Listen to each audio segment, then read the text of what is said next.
Hugo Mota zomba de Nicolas Ferreira e sua resposta.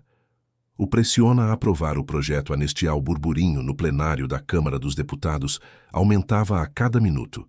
Aquela tarde prometia ser decisiva para o futuro do controverso projeto de anistia que há semanas dividia opiniões dentro e fora do Congresso Nacional. As galerias estavam lotadas e a tensão era palpável. Nicolas Ferreira, um dos deputados mais jovens e populares nas redes sociais, permanecia em silêncio, observando atentamente enquanto os colegas debatiam acaloradamente. Seu celular não parava de receber notificações.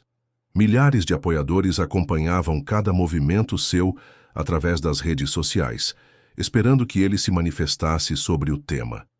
Do outro lado do plenário, Hugo Mota, com sua experiência política e poder de articulação, gesticulava confiante.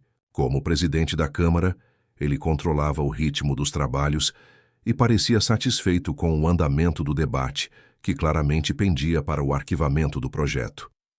O estopim.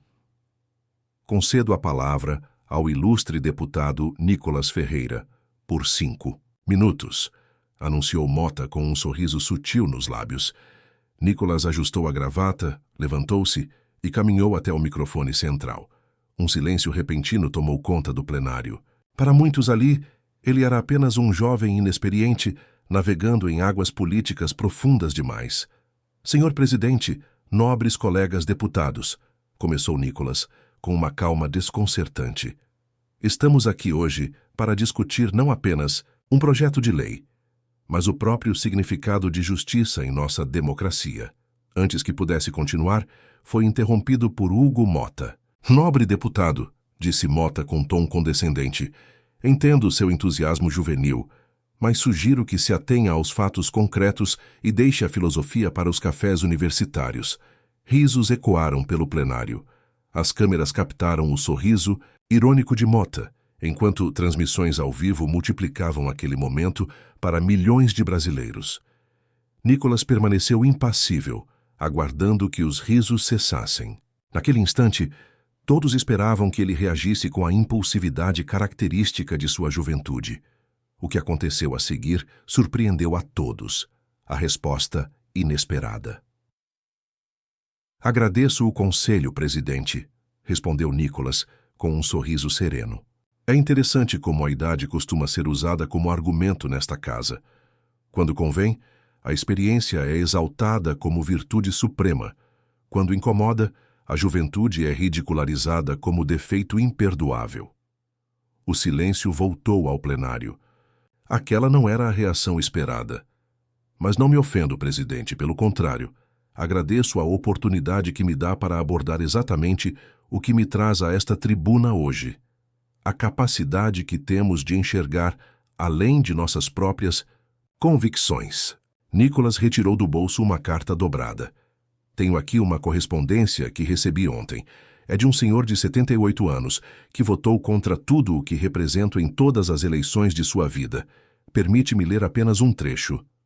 Jovem deputado, discordo de quase tudo o que o senhor defende, mas reconheço sua coragem de enfrentar o sistema. Este projeto de anistia não se trata de beneficiar A ou B, mas de reconhecer que a justiça, para ser verdadeira, precisa ser igual para todos. Hugo Mota ajustou-se em sua cadeira, visivelmente desconfortável com o rumo que o discurso tomava. O debate intensifica. Presidente Hugo Mota, continuou Nicolas elevando levemente o tom de voz. Quando o senhor zomba da minha idade, não está apenas menosprezando a mim, mas a milhões de jovens brasileiros que se sentem representados nesta casa. Jovens que, como eu, acreditam que a política não é monopólio dos experientes ou dos poderosos. A galeria começou a se agitar. Deputados que antes conversavam distraidamente, agora prestavam atenção total ao confronto que se desenhava. O projeto que estamos discutindo hoje, prosseguiu Nicolas, foi tratado como insignificante por muitos aqui. Foi ridicularizado assim, como o senhor tentou fazer comigo há pouco. Mas sabe qual é a diferença, presidente? Eu não me curvo a ironias. Mantenho-me firme em minhas convicções. Hugo Mota pediu a palavra. Deputado Nicolas, lamento se interpretou meu comentário como ofensivo. Não era essa a intenção. Entretanto, preciso lembrá-lo que este projeto tem implicações sérias, que vão muito além do discurso emocional que está fazendo. Nicholas sorriu. Emocional, presidente? Curioso que, quando defendemos princípios com paixão, somos rotulados de emocionais. Quando os senhores defendem interesses com frieza, são chamados de racionais. Mas vamos aos fatos que tanto preza. Nicholas então sacou um dossiê. Tenho aqui dados concretos sobre casos semelhantes em outros países. Demonstram que a anistia, quando bem aplicada, trouxe pacificação social e fortaleceu instituições. Tenho também pareceres jurídicos de constitucionalistas respeitados, incluindo alguns que, historicamente, se opõem às minhas posições políticas. A virada de jogo à sessão, que deveria durar apenas algumas horas, se estendeu pela noite. O embate entre Nicholas e Hugo Motta capturou a atenção da nação. Nas redes sociais, a hashtag #debate na Câmara alcançou o topo dos trending topics, com milhões de brasileiros escolhendo lados. Hugo Motta, percebendo que o que parecia ser uma vitória fácil se transformava em um campo minado político, tentou encerrar a sessão alegando horário avançado. Senhor presidente, interveio Nicholas, entendo sua preocupação com o adiantado da hora.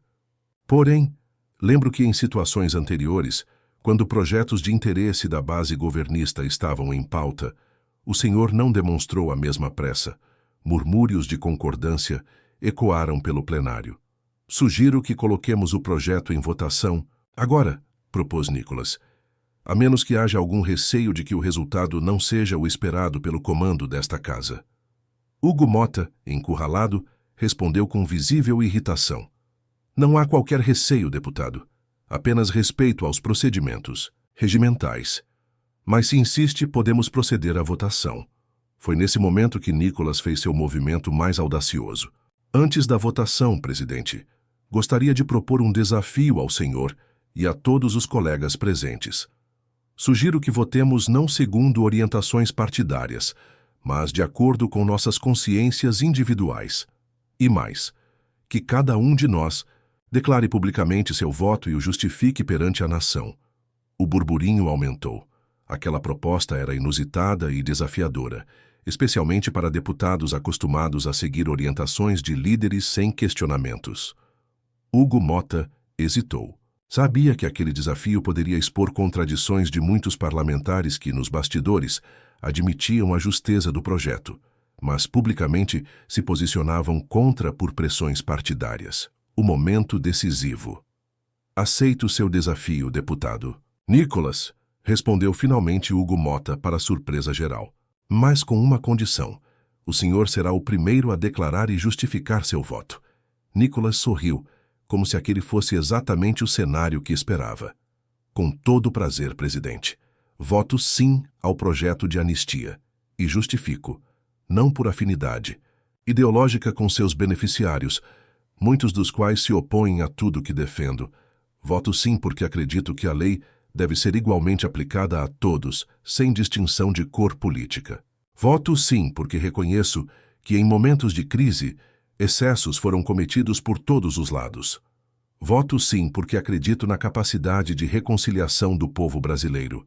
Seu discurso foi seguido por um silêncio profundo, quebrado apenas pelos flashes das câmeras fotográficas. Agradeço sua sinceridade, deputado, respondeu Hugo Motta, visivelmente tenso. Quanto a mim, eu... Hesitou por alguns segundos que pareceram eternidade. Voto sim ao projeto. Um murmúrio de espanto percorreu o plenário. Ninguém esperava aquela posição do presidente da Câmara, que até minutos antes parecia firmemente contrário à proposta. Justifico meu voto, continuou Motta, reconhecendo que, embora tenha resistido inicialmente, os argumentos apresentados pelo deputado Nicholas me fizeram refletir. E como homem público, devo ter a humildade de reconhecer quando estou enganado. Este projeto, ao contrário do que pensei inicialmente, pode contribuir para a pacificação nacional. A reviravolta final. Projeto que parecia fadado ao arquivamento foi aprovado por margem significativa. À medida que os deputados justificavam seus votos, tornou-se evidente que muitos estavam apenas seguindo orientações partidárias, sem convicção pessoal. Na saída do plenário, Hugo Motta aproximou-se de Nicolas. "Preciso confessar algo, deputado", disse em voz baixa. "Subestimei sua capacidade de articulação. Pensei que seria fácil desarmá-lo com algumas ironias." Nicolas sorriu. "Presidente, agradeço sua sinceridade, mas saiba que não tomo decisões políticas baseado em antipatias ou simpatias pessoais. Se o senhor apresentar uma proposta que beneficie o país, terá meu apoio, mesmo que continuemos divergindo em outros temas." Motta estendeu a mão. "É assim que se constrói um país, deputado, com divergências respeitosas e convergências possíveis." Enquanto apertavam as mãos, os flashes das câmeras não paravam. Aquela imagem, o experiente presidente da Câmara reconhecendo a força do jovem deputado que havia subestimado, estamparia as capas dos jornais no dia seguinte. Nos dias que se seguiram, analistas políticos tentaram entender o que havia acontecido naquela sessão histórica. Muitos creditaram a vitória surpreendente, a forma como Nicolas conduziu o debate. Sem ataques pessoais, baseado em fatos e princípios, e com um apelo à consciência individual dos parlamentares. Em sua primeira entrevista após a aprovação do projeto, Nicolas foi perguntado se aquela vitória representava sua consagração política. "Não vejo como vitória pessoal, mas como triunfo da democracia", respondeu. "O que aconteceu ontem mostrou que, quando argumentos são apresentados com clareza e convicção, conseguem transpor até mesmo as mais rígidas barreiras ideológicas. E isso vale para todos nós, independentemente de posições políticas." Hugo Motta, questionado sobre sua mudança de posição, surpreendeu novamente.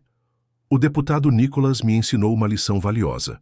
Política não é apenas sobre vencer debates, mas sobre estar aberto a ser convencido quando o argumento contrário é mais sólido que o seu. Isso não é fraqueza, é grandeza." A sessão que entrou para a história ficou conhecida como a Virada de Nicolas e inspirou uma nova forma de fazer política no país, menos baseada em polarizações e mais em debates substantivos.